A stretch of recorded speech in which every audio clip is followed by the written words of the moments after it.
প্রথমে আপনাদেরকে একটা ভিডিও ফুটেজ দেখাচ্ছি, তারপরে বলছি বাকি কথা।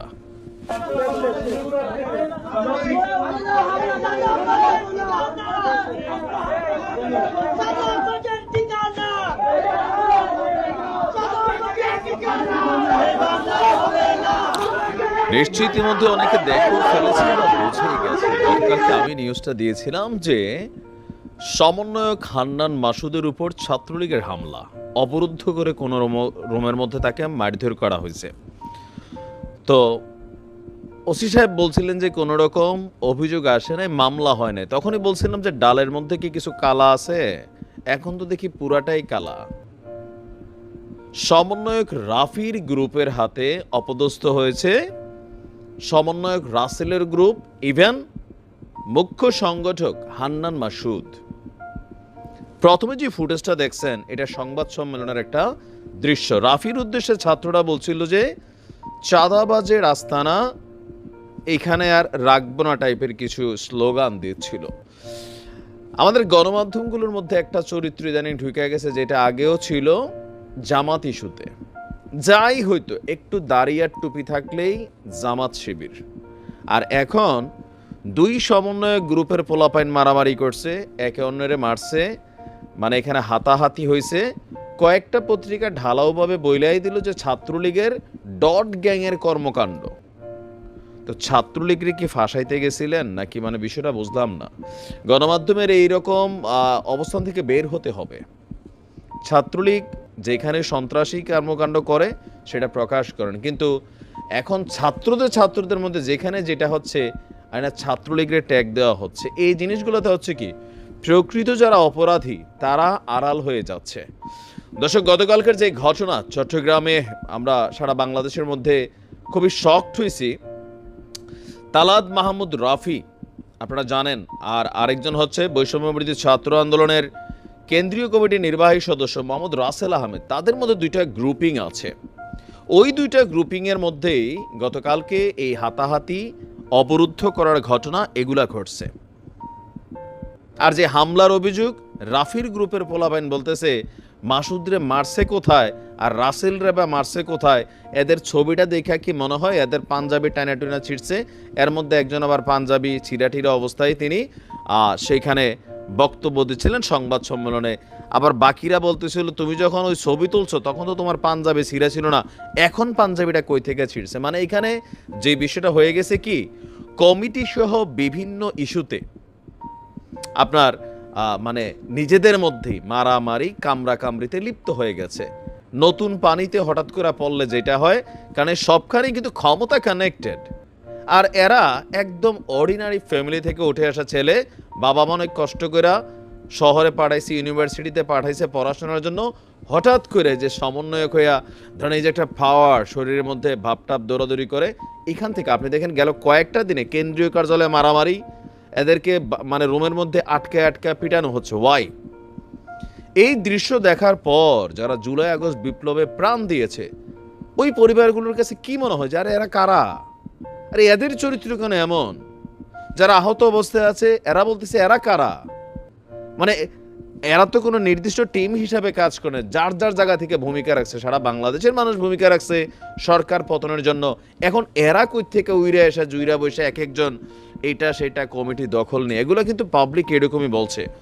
আমরা দেখছি যে যিনি একজন অভিযোগকারী রাসেল বলছেন যে জুলাইয়ের ঘোষণাপত্রের পক্ষে নগরের বিভিন্ন জায়গায় তারা যখন এই প্রোগ্রাম করছিলেন, তখন চট্টগ্রাম বিশ্ববিদ্যালয়ের শাখার সমন্বয়ক রিজাউর রহমান এসে মুখ্য সংগঠক আব্দুল হান্নান মাসুদের সাথে দুর্ব্যবহার করেন।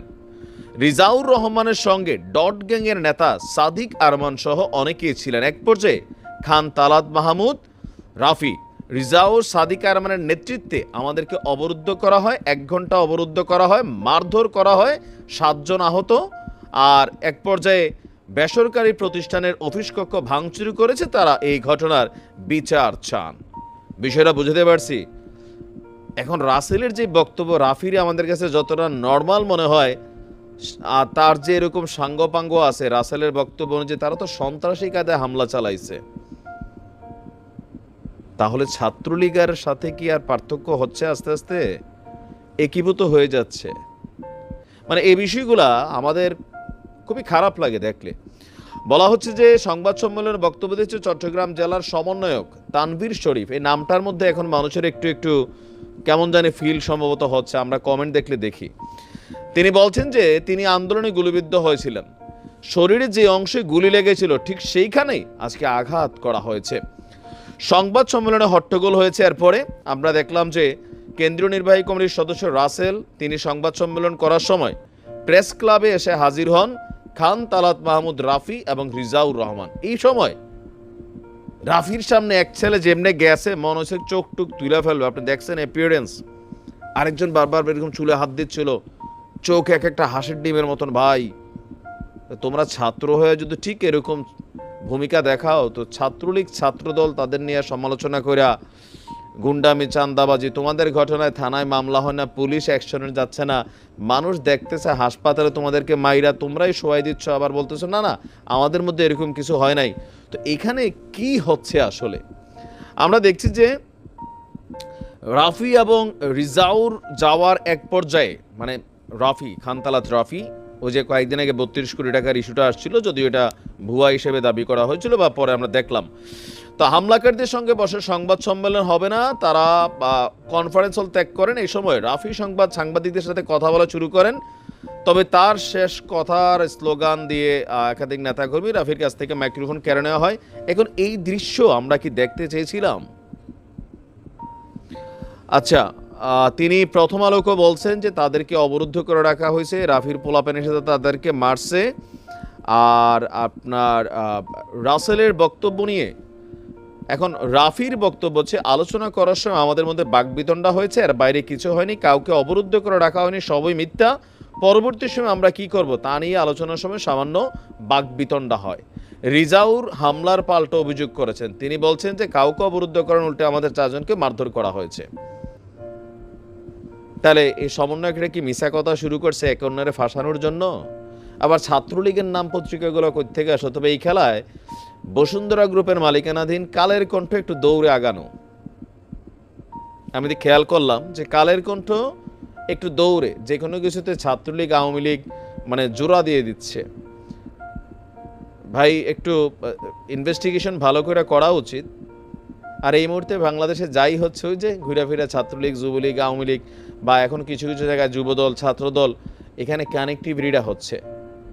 তো ছাত্রদের এইসব দৃশ্য দেখলে কি নিয়ে তোমরা মারামারি করছো? মানে কিসের ক্ষমতা এখানে আছে? কি আছে? টাকা পয়সা মোহ কি তাহলে সত্যি এখানে আছে? যে বিভিন্ন জায়গায় আমরা শুনি যে সমন্বয়কদের পরিচয় দিয়ে নামে বেনামে চাঁদাবাজি হয়, যদি এখন পর্যন্ত কোনোটা প্রমাণিত না, তাহলে কিসের জন্য তোমরা একে অন্যের গায়ের উপর হাত তুলতেছো, ক্ষমতা নিয়ে এরকম ভাগাভাগি কামড়াকামড়ি করতেছো? ওয়াই? তোমরা আন্দোলনটাকে একটা জায়গা থেকে লিড করছো, সবাই যার যার ভূমিকা রাখছে, তোমরা ফোকাসে আসছো, ভালো কথা। মানুষের কাছে তোমাদের অবস্থানটা ধরে রাখো। তোমরা এখন গ্রুপিং শুরু করছো, পিটাচ্ছ, মারতেছো, হাসপাতাল পাঠাই দিচ্ছ। কিসের মোহে, কিসের লোভে একজন আরেকজনের উপরে এভাবে ঝাঁপাই পড়তেছো? গণমাধ্যমে নিউজ আসতেছে, ফুটেজ আসতেছে, তোমরা বলতেছো না শুধু একটু। যাই হোক, আমি ছাত্রদের উদ্দেশ্যে বলবো যে দেখো, যে কোনো কিছু অর্জন করা সোজা, সেটাকে রক্ষা করা খুবই কঠিন। কয় মাস হলো? 6 মাস। তোমাদের কেন্দ্রীয় কার্যালয়ের মধ্যে এক গ্রুপ আরেক গ্রুপে পিটাইয়া হাসপাতাল পাঠাই দিচ্ছ, জায়গায় জায়গায় কমিটি নিয়ে মারামারি করতেছো, ধাওয়া পাল্টা দেওয়া হচ্ছে। ওয়াই? এগুলার জন্য তোমাদেরকে মানুষ নেতৃত্ব দিছে? তোমাদেরকে দেয় নাই, তোমরা নিজেরা নিজেরা কমিটি করে নেতৃত্ব নিচ্ছ এখন। তো নিয়ে তোমরা এগুলা করবা? যারা এই যে 30,000 আহত হইল, এদেরকে নিয়ে বাবা তোমরা কথা বলো, চিকিৎসার জন্য করো। এক একজন এক এক জায়গায় রাজনৈতিক এজেন্ডা, পোলাপানিগুলো হাসপাতালে কাতরাচ্ছে, খবর নাই। যে ফ্যামিলিগুলো মারা গেছে এদের নামগুলো ঠিকমতো লিস্টেড হয় নাই, অনেকের মর্গের মধ্যে 6টা লাশ পড়ে রয়েছে, কার লাশ কোথায় এগুলার খবর নাই। গ্রুপিং, ক্ষমতা, ভাই তোমাদের মধ্যে তাহলে আসলে কি ভর করছে? কি আমরা জানতে চাই। এগুলা বন্ধ করো, যে এটা অর্জন করছো সেটাকে রক্ষা করার চেষ্টা করো। ভালো থাকো।